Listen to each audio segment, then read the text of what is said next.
அனைவருக்கும் வணக்கம். வாக்கும் அந்த வாக்கினால் அமையும் வாழ்வும் சீராக இருந்தால் ஒரு மனிதன் வாழ்க்கையில் சொர்க்கமாகும். அந்த வாழ்வை வளமாக்கும் ஆன்மீக ரகசியமும் நம் வம்சத்தை காக்கும் குலதெய்வத்தின் அருளையும் தேடி பயணிக்கும் தலம்தான் இது. நீங்கள் பார்த்து கொண்டிருப்பது வாக்கும் வாழ்வும். இன்றைய பதிவில் பலரது தூக்கத்தை தொலைக்க செய்யும் கடன் என்ற அரக்கனிடமிருந்து எப்படி ஆன்மீக ரீதியாக மீள்வது, நம் முன்னோர்கள் காட்டிய எளிய ஆனால் அதீத சக்தி கொண்ட பரிகாரங்கள் என்ன என்பதை பற்றி மிக விரைவாக பார்க்க இருக்கின்றோம். வீடியோ தொடங்குறதுக்கு முன்னாடி இது போன்ற ஆன்மீக தகவல்களை உங்களை தேடி வர்றதுக்கு இப்பொழுதே கீழே இருக்கிற சப்ஸ்கிரைப் பட்டனை அழுத்தி வச்சுக்கோங்க. கடன் ஏன் ஏற்படுகிறது, ஆன்மீக பின்னணி என்னன்னு பார்க்கலாம். கடன் என்பது வெறும் பணப்பிரச்சனை மட்டுமல்ல, அது நம் ஜாதகத்தில் உள்ள கிரகநிலைகள் மற்றும் முன்வினை பயன்களோடும் தொடர்புடையது. செவ்வாய் தோஷம். ஜாதகத்தில் செவ்வாய் பலவீனமாக இருந்தால் அல்லது 6ஆம் அதிபதி வலுவாக இருந்தால் கடன் தொல்லை நீடிக்கும். வாஸ்து குறைபாடுகள். வீட்டின் தென்மேற்கு அல்லது வடகிழக்கு பகுதிகளில் உள்ள வாஸ்து தோஷங்கள் பணவரவை தடுத்து கடனை உண்டாக்கும். குலதெய்வ சாபம். குலதெய்வ வழிபாட்டை மறந்தவர்களுக்கு கடன் சுமை குறையவே குறையாது. ருண விமோசன அங்காரக ஸ்தேத்திரம். கடன் தீர மிக சிறந்த வழி செவ்வாய்க்கிழமை வழிபாடாகும். செவ்வாய் பகவான் தான் பூமிகாரகன் மற்றும் கடன் நிவர்த்தி செய்பவர்.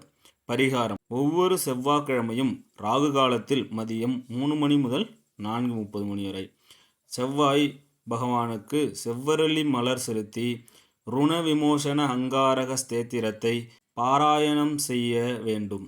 விளைவு. இது தீராத கடன்களையும் தீர்க்கும் ஒரு மகா மந்திரமாகும். மைத்திர முகூர்த்தத்தின் ரகசியம். பலருக்கு தெரியாத ஒரு ரகசியம் மைத்திர முகூர்த்தம். இந்த குறிப்பிட்ட நேரத்தில் நீங்கள் கடனில் ஒரு சிறு பகுதியை திருப்பி செலுத்தினாலும் முழு கடனும் மிக விரைவில் அடைபடும். எப்படி பார்ப்பது? இது மாதத்திற்கு ஒரு முறை அல்லது 2 முறை மட்டுமே வரும். தமிழ் பஞ்சாங்கத்தில் இதை குறித்து வைத்திருப்பார்கள். பரிகாரம். அந்த துல்லியமான நேரத்தில் உங்கள் கடனாளருக்கு ரூபாய் 100 கொடுத்து வந்தால் மீதி தொகைக்கான வழி தானாக பிறக்கும். லக்ஷ்மி நரசிம்ம வழிபாடு. ருண விமோசனத்திற்கு லக்ஷ்மி நரசிம்மரை விட சிறந்த தெய்வம் இல்லை. பரிகாரம். தொடர்ந்து 16 பிரதோஷங்கள் நரசிம்மர் கோவிலுக்கு சென்று செவ்வரளி மலை சாத்தி வழிபட வேண்டும். பானகம் நிவேதனம் செய்வது நரசிம்மருக்கு மிகவும் பிடிக்கும். ஓம் ஸ்ரீ லக்ஷ்மி நரசிம்ம நமக என்ற மந்திரத்தை 108 முறை ஜபிக்கவும். கல் உப்பு பரிகாரம். எளிய வீட்டு முறை. வீட்டில் இருக்கும் எதிர்மறை ஆற்றலை நீக்கினாலே பணப்புழக்கம் அதிகரிக்கும். பரிகாரம். வெள்ளிக்கிழமை அதிகாலை சுக்கிர ஓரையில் ஒரு பீங்காஞ்சாடியில் கல் உப்பை நிரப்பி வைக்கவும். அந்த உப்பின் மேல் ₹1 நாணயத்தை வைத்து மகாலட்சுமியை வேண்டவும். உப்பு கரைய கரைய உங்கள் கஷ்டங்களும் கரையும் என்பது ஐதீகம். பைரவர் வழிபாடு. நேரம் சரியில்லை என்று கவலைப்படுபவர்கள் காலபைரவரை தஞ்சமடைய வேண்டும். பரிகாரம். தேய்பிறை அஷ்டமி அன்று செவ்வரளி பூக்களால் ஆன மாலையை செலுத்தி மிளகு தீபம் ஏற்ற வேண்டும்.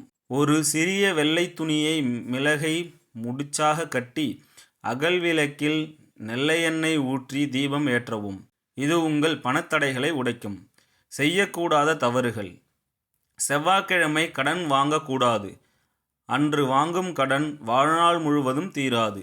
சூரிய அஸ்தமத்திற்கு பின் பணம் கொடுக்கக்கூடாது. பால், தயிர், ஊசி அல்லது பணத்தை மாலை 6 மணிக்கு மேல் பிறருக்கு கொடுக்காதீர்கள். இது லக்ஷ்மி கடாட்சகத்தை குறைக்கும். குபேரர் மற்றும் மகாலட்சுமி வழிபாடு. வீட்டின் வடதிசையில் குபேர எந்திரம் அல்லது படம் வைத்து வழிபடுவது நல்லது. பரிகாரம். தினசரி வீட்டில் கனகதார ஸ்தேத்திரம் ஒலிக்க செய்யுங்கள். இது வறுமையை நீக்கி செல்வத்தை சேர்க்கும். தான தர்மங்கள். கர்மவினை தீர, கடன் சுமையை குறைய பசுமாட்டிற்கு அகத்திக்கீரை அல்லது வெல்லம் கலந்த பச்சரிசியை தானமாக கொடுங்கள். விலங்குகளுக்கு உணவளிப்பது உங்கள் பித்ருக்களின் ஆசியை பெற்றுத்தரும். மன உறுதி மற்றும் நேர்மறை எண்ணம். ஆன்மீக பரிகாரங்கள் ஒரு பக்கம் இருந்தாலும் என்னால் இந்த கடனை அடைக்க முடியும் என்ற நம்பிக்கை உங்களுக்கு வேண்டும். பேராசையை தவிர்த்து சிக்கனத்தை கடைபிடித்தால் இறைவனின் அருள் நிச்சயம் கிடைக்கும். நண்பர்களே, கடன் என்பது ஒரு சுமைதான், ஆனால் அது நிரந்தரமல்ல. முறையான முயற்சியும் நம்பிக்கையுடன் கூடிய இந்த ஆன்மீக பரிகாரங்களும் உங்களை நிச்சயமாக அந்த சுமையிலிருந்து விடுவிக்கும். உங்கள் குலதெய்வத்தை மனதார நம்புங்கள், உங்கள் வாழ்வு சிறக்கும். இந்த தகவல் உங்களுக்கு பிடிச்சிருந்தா மறக்காமல் ஒரு லைக் போடுங்க. கடன் சுமையால் தவித்து கொண்டிருக்கும் உங்கள் உற்றார் உறவினர்களுக்கும் இந்த பதிவை ஷேர் பண்ணுங்கள். உங்கள் கருத்துக்களையும் உங்களுக்கு இருக்கும் ஆன்மீக சந்தேகங்களையும் கீழே உள்ள கமெண்ட் பாக்ஸில் என்கிட்ட பகிர்ந்து கொள்ளுங்கள். மற்றொரு அற்புதமான ஆன்மீக தகவலோடு உங்களை மீண்டும் சந்திக்கின்றேன். இது உங்கள் வாக்கும் வாழ்வும் சேனல்.